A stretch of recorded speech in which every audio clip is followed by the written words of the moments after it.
hot people, and welcome back to Just One Hot Mom the Past podcast. If you're just tuning in, we are talking about mental health issues, and we're talking about mainly my daughter and her relationship with having a mental illness and how we become aware and how she can seek and get help.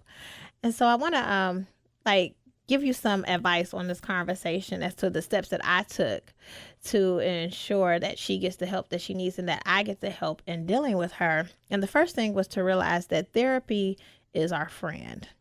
So many times people are like, oh, if I go see a therapist, people are going to think I'm crazy. No. If you need help, seek help. Like, why be miserable for years at a time when you could seek help and somebody could guide you in the right direction? So not only did I get my daughter in therapy, but I got myself in therapy to help her to figure out how I can better help her and to not be anxious or stressing myself out about I've caused this issue. We as moms, we think that we plant these issues in our children, and we don't. We don't. We have to realize that, sometimes this is what happens and you have to deal with it. So I have no issue with telling people I love going. Like, my therapy session is like, yes, I cannot wait. It's like going to get a massage. I can't wait to go do it. Also, I have an open policy in my house. We can discuss anything, anytime, anywhere. If you feel like you need to wake me up at 12 o'clock in the middle of the night, and there have been times that she has come into my room and said, Mom, I need to talk to you. I need to talk this out. I need to know.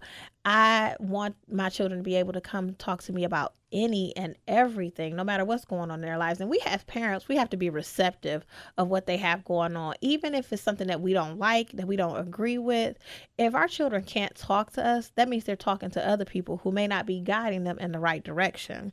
And God placed those children in your life for your reason. So you're supposed to pray over them. And when they come talk to you, you're supposed to offer them prayers. I do that with my kids all the time. Like, we don't get out of the car in the morning without praying and telling each other that we love each other.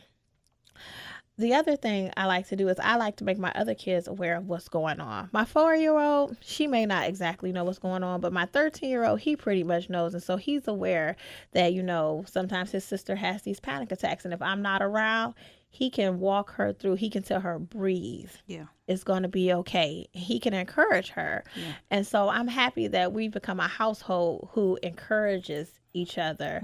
And so we're not labeling each other like, oh, it's something wrong with her. And they never ever tease each other about this issue, because we understand that it's something that, if you tease somebody, it can be hurtful to them. So you don't want her to crawl back into her hole and feel like she can't speak about it. But I'm just glad that we're at a point in time where she is really starting to come into her own and to realize that help is available, that people are going to talk. Because I remember after her video went out on YouTube and she talked about her anxiety, I was so scared for her. Like, people, oh my God, what are people going to say? But I looked through her comments and they were just like, I'm so glad you're saying this. Awesome. Like, I wish somebody would have said this, like, kudos to you. And so then she said, well, Mom, can you post it on your blog? And I was like, okay. And I said, well, you have to be aware that you might get some feedback that you don't like. And so, are you ready for that? And she's so ready to be transparent now.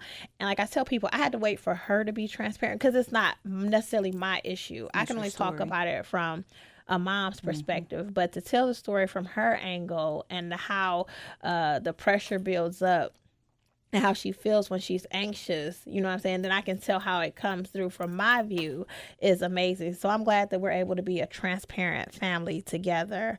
And parents, please pray for your children. Our children are going through this world and they're like out here. There's so much influence. There's social media. There's their other friends. You don't know how those kids are being raised in their homes. There are other adults influencing them that you may not necessarily agree with. And my daughter is 20 years old. She moved out like 6 months ago, which I totally thought was going to freak me out, but it didn't. I was actually like ecstatic when she did because I'm happy to see her embrace who she is. Like, it's so amazing to me to watch her like go through this process. And so I'm happy for her. She's back home now because they had an issue with their apartment. So, but we're looking for her another place. So if you know of any places, but I'm just happy to be a part of my children's lives and to be able to help them grow and be the people who God called them to be. Because like I always say, their stories are already written. My story is written. And so whatever is supposed to happen for them will happen.